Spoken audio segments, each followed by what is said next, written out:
nos directions financières vont subir de réelles mutations durant les années à venir grâce à la digitalisation.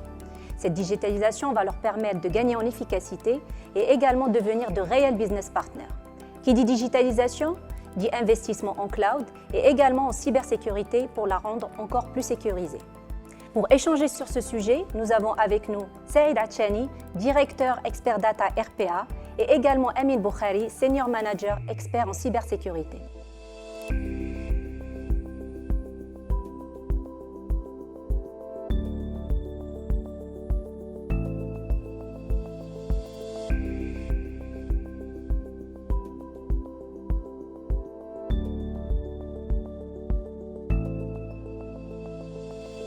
D'après les résultats sur l'enquête qui a été menée sur les priorités des directeurs financiers, on a vu qu'il y a 92% des directeurs financiers qui envisagent un investissement dans des solutions digitales. Bon, bien évidemment, ce taux était prévisible, nos clients sont des directeurs financiers. On voit très bien qu'il y a une surcharge de travail, surtout en période de clôture, où ils passent beaucoup de temps dans des tâches manuelles, répétitives. Leurs équipes, la plupart du temps, ils sont aussi sur des tâches à moins de valeur ajoutée. Et on comprend qu'il y a des solutions digitales qui peuvent venir pour améliorer cette efficacité opérationnelle. Est-ce que Saïd, tu peux nous dire quelles sont ces solutions digitales sur lesquelles les directeurs financiers vont investir ? Merci Hind pour cette invitation. Je suis ravi de participer à cet échange riche et d'actualité. En effet, les résultats des priorités des directions financières sont venus pour confirmer ce qu'on a constaté depuis un moment chez nos clients. On trouve 3 technologies qui vont occuper une place importante dans les directions financières modernes. Dans un premier lieu, on a la RPA, ou Robotic Process Automation. C'est une technologie qui imite le comportement humain pour automatiser des tâches répétitives, chronophages avec des règles définies, comme la saisie des factures, la préparation des déclarations fiscales, l'extraction des données à partir des systèmes informatiques ou des sites web. En deuxième place, on a la Data Analytics. Grâce à la Data Analytics, on va créer des workflows pour préparer, transformer et analyser les données. Donc, au lieu qu'un collaborateur passe beaucoup de temps à manipuler des fichiers tableurs qui sont souvent pas structurés et qui ne donnent pas la possibilité de vérifier le résultat obtenu. Donc, c'est le workflow qui va prendre en charge ce travail. En troisième place, on a la data vise. La data vise va permettre d'améliorer les livrables des directions financières. Donc, ce qu'on a constaté également, c'est qu'à chaque fois qu'on doit préparer des rapports financiers, c'est sous forme de tableurs qui sont souvent pas faciles à lire, à interpréter et par conséquent à faciliter la prise de décision. Donc, pour résoudre ce sujet, on va développer des rapports interactifs avec des solutions telles que Power BI ou Tableau qui vont par conséquent faciliter la prise de décision. Encore une chose plus importante qui est le partage de ces rapports avec des partenaires internes et externes de manière sécurisée. Très bien, donc vraiment je note que ces 3 solutions, à savoir la RPA, Data Analytics et DataVis, ce sont des solutions qui vont vraiment changer le quotidien de nos directeurs financiers et en tout cas ça va les aider vraiment à améliorer une réelle efficacité opérationnelle pour avoir vraiment une donnée disponible et fiable. Et on voit souvent que ces investissements vers ces solutions nécessitent un environnement cloud et c'est ce qu'on voit dans l'enquête. Nos directeurs financiers s'intéressent de plus en plus à un investissement dans un environnement cloud. Est-ce que Ami, tu peux nous dire qu'est-ce que le cloud va apporter comme élément complémentaire à ces solutions et de façon générale la digitalisation de la fonction finance? Alors du fait de l'adoption technologique croissante telle que l'a esquissé Saïd à l'instant et la digitalisation de la fonction finance qui ressort notamment comme étant une priorité pour plus de 92% des directeurs financiers de par l'étude réalisée par PwC, il est nécessaire d'avoir une infrastructure afin d'héberger ces outillages.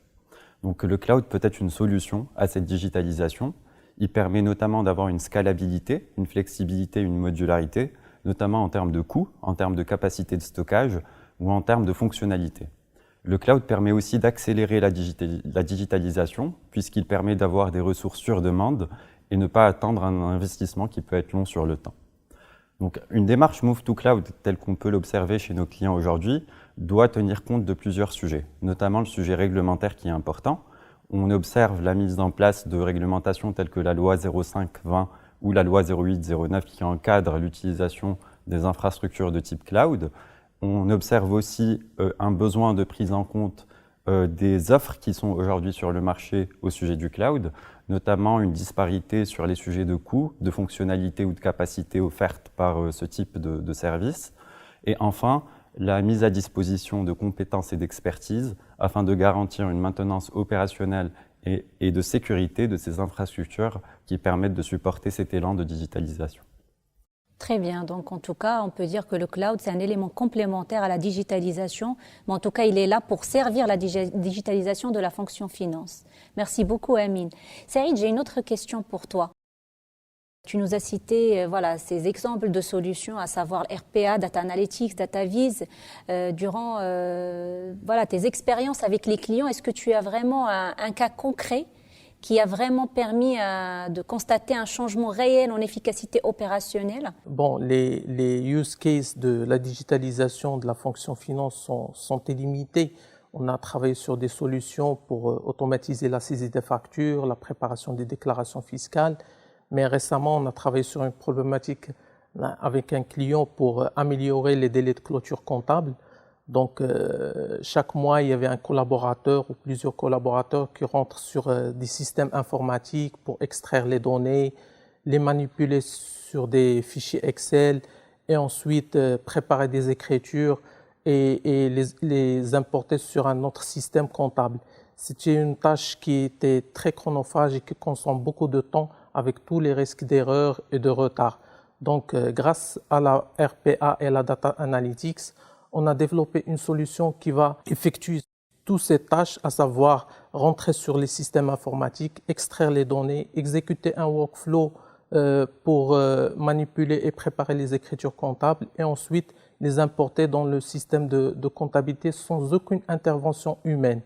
On a vraiment consommé des dizaines d'heures de travail par mois et les avantages ont été vraiment multiples, à savoir la réduction des délais et des risques d'erreur, l'amélioration de la productivité et la création du temps pour les collaborateurs pour des tâches à plus de valeur ajoutée.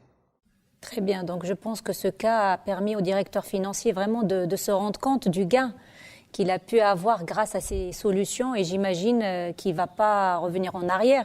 J'imagine que maintenant, il a changé ses méthodes de travail et aussi, je pense que les collaborateurs aussi ont pu adopter ces solutions digitales.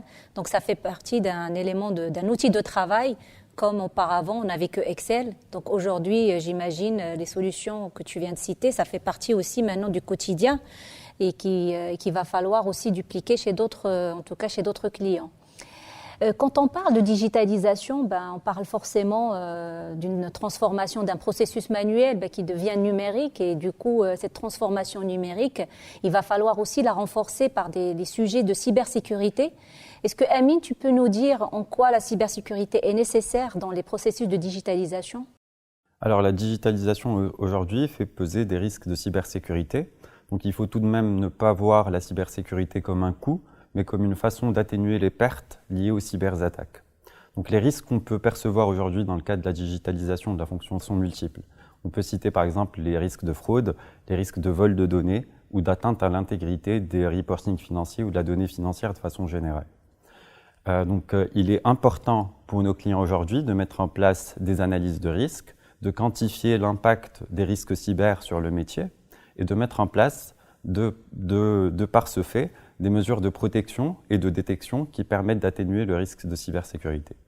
Donc on peut voir chez nos clients aujourd'hui plusieurs démarches qui tendent à aller vers cette démarche d'analyse de risque, de mettre en place des mesures telles que par exemple la segmentation des accès et des rôles, la mise en place de systèmes de surveillance en temps réel afin de détecter des cas de compromission et aussi la mise en place par exemple de contrats avec des tierces parties afin de bénéficier d'une capacité à répondre à des incidents de sécurité si ceux-ci sont détectés sur les systèmes d'information. Très bien. En fin de compte, quand on veut investir dans tout ce qui est digitalisation, forcément, on investit aussi dans le cloud, mais il faut aussi investir dans tout ce qui est cybersécurité pour réussir une digitalisation fiable et sereine, j'ai envie de dire. J'ai envie de vous poser une dernière question, Amine et Saïd. Si on veut résumer et disons, se dire comment garder le cap Et comment réussir cette digitalisation? Quels sont les messages qu'on veut transmettre à nos directeurs financiers? En fait, ce qu'on constate aujourd'hui, c'est que la digitalisation n'est plus un choix et doit faire partie des priorités et de la feuille de route des directions financières. Et que déjà, ce n'est pas une contrainte parce que le retour d'investissement dans la digitalisation de la fonction finance est quasi immédiat. Et qu'à chaque fois qu'on a un projet de digitalisation, on constate toujours les fruits de cette transformation. Donc, dès aujourd'hui, il faut commencer les réflexions, il faut commencer les discussions pour faire partie des directions financières modernes de demain.